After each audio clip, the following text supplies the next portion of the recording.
লাল সাদা কম্বিনেশন দেখে আবার মাথায় ভূত চেপে গেল। তাই তো লাল শাড়ি বের করে নিয়েছি একটা লাল স্কার্ট বানানোর জন্য। আর এই স্কার্টটা আমি কিভাবে মেক করব সেটা দেখিয়ে দিব, সো আপনারা একটু ভিডিওটা খেয়াল করবেন। হ্যালো এভরিওয়ান, আসসালামু আলাইকুম। কি অবস্থা সবার, কেমন আছেন? এই ব্লু স্কার্টটা আমি যখন বানিয়েছিলাম তখন অনেক বড় একটা ভুল করে ফেলেছিলাম, কিন্তু এবার আর একদমই ভুল করা চলবে না। আর ওই স্কার্টটা আমি বানিয়েছিলাম হাফ সিল্ক শাড়ি দিয়ে, যেখানে অনেক আপুরাই জানতে চেয়েছে যে অন্য ফেব্রিকের শাড়ি দিয়ে আসলে স্কার্টটা বানালে ভালো হবে কিনা। তো সেই কথা মাথায় রেখে আমি আজকে একটা জর্জেট শাড়ি নিয়েছি, আর এটা দিয়েই আজ আমি এক্সপেরিমেন্ট করে দেখবো যে স্কার্টটা আসলে কেমন হবে। তো আমি শাড়ির আঁচলটা আগে কেটে নিয়েছি, আর আঁচলের অংশটুকু আমি অন্য একটা কাজে লাগাবো। এদিকে আমি শাড়িটা ভাঁজ করে নিয়েছি, আর এখন মেজারমেন্ট অনুযায়ী শাড়িটা কাটিং করে ফেলবো। এখানে আমার শাড়ির লং আছে 44 ইঞ্চি, আর এটাকে 4 ভাগ করে 11 ইঞ্চিতে দাগ দিয়ে কাটিং করে নিব। অনেক আপুরাই জিজ্ঞাসা করে এখানে আমি শাড়ি কয় ভাঁজ করেছি। তো এখানে আসলে ভাঁজটা মেটার করে না, এজন্য আপনারা বড় ভাঁজ বা ছোট ভাঁজ যে কোনো ভাঁজ করে কাটিং করে নিতে পারবেন। কাজ করতে করতে হঠাৎ আমার একটা পার্সেল আসে, তো চলুন এটা আনবক্সিং করে দেখাই এটার মধ্যে কি আছে। কি ভাবছেন এটা বই? একদমই না, এটা হচ্ছে অল ইন অন একটা প্রোডাক্ট, যেখানে একের মধ্যে আছে অনেক কিছু। বিভিন্ন জায়গায় ট্যুরে যাওয়া আর ব্যাগে ক্যারি করার জন্য এটা হচ্ছে বেস্ট একটা প্রোডাক্ট, কারণ এই একটা প্যালেট দিয়ে আপনি পুরো সাজটা কমপ্লিট করতে পারবেন। আর এটা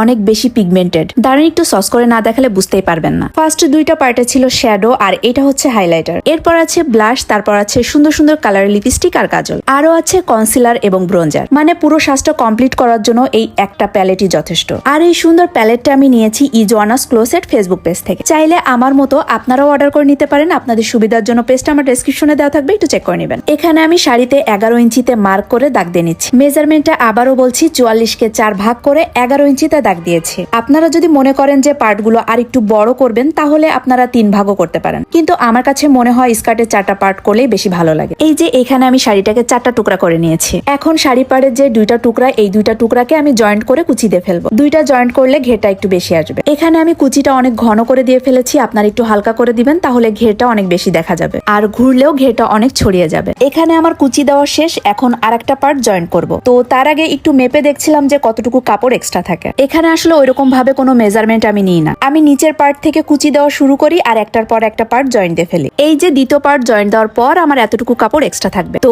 এটাকে আমি সেলাই করার পর কাটিং করে ফেলবো। আচ্ছা, অনেক কাপড়াই জিজ্ঞাসা করেছে ঘের দিয়ে স্কার্ট বানাতে গেলে কতটুকু কাপড় লাগতে পারে। আমি অবশ্য কখনো গজ কাপড় দিয়ে স্কার্ট বানাইনি, আমি যেই 2টা স্কার্ট বানিয়েছি সেই 2টা শাড়ি দিয়েই বানানো হয়েছে। এই জন্য শিওর বলতে পারবো না, তারপরও আনুমানিক আইডিয়া মেবি 2.5 হাত বহরে 6 গজ কাপড়েই হয়ে যাবে। এই যে জয়েন্ট দেওয়ার পর এক্সট্রা কাপড় কেটে নিয়েছি, এখন উপরের অংশ কুচি দিয়ে ফেলবো। আমি যদি নিচের পার্টটা একটু হালকা করে কুচি দিতাম, তাহলে ওই কাপড়টুকু এক্সট্রা হতো না। কুচি দেওয়া শেষ, এখন আরেকটা পার্ট জয়েন্ট দিচ্ছি। এভাবে পার্ট বাই পার্ট প্রত্যেকটা পার্টই আমি জয়েন্ট দিয়ে ফেলবো। তৃতীয় পার্ট জয়েন্ট দেওয়ার পর যে এক্সট্রা কাপড়টুকু ছিল ওইটা দিয়ে আমার চতুর্থ পার্টও হয়ে গেছে। এই সুন্দর রেড কালারের স্কার্টের সাথে আমি হোয়াইট কালারের সুন্দর একটা টপস বানাবো, আর এই স্কার্ট এবং টপসের ফাইনাল লুক আমি নেক্সট ভিডিওতে দেখিয়ে দিব। ভিডিওটা কাজে লাগবে মনে করলে অবশ্যই শেয়ার করে রেখে দিবেন, তা না হলে কিন্তু পরে আর খুঁজে পাবেন না। তো আজকের মতো এখানে বিদায় নিচ্ছি, আল্লাহ হাফেজ।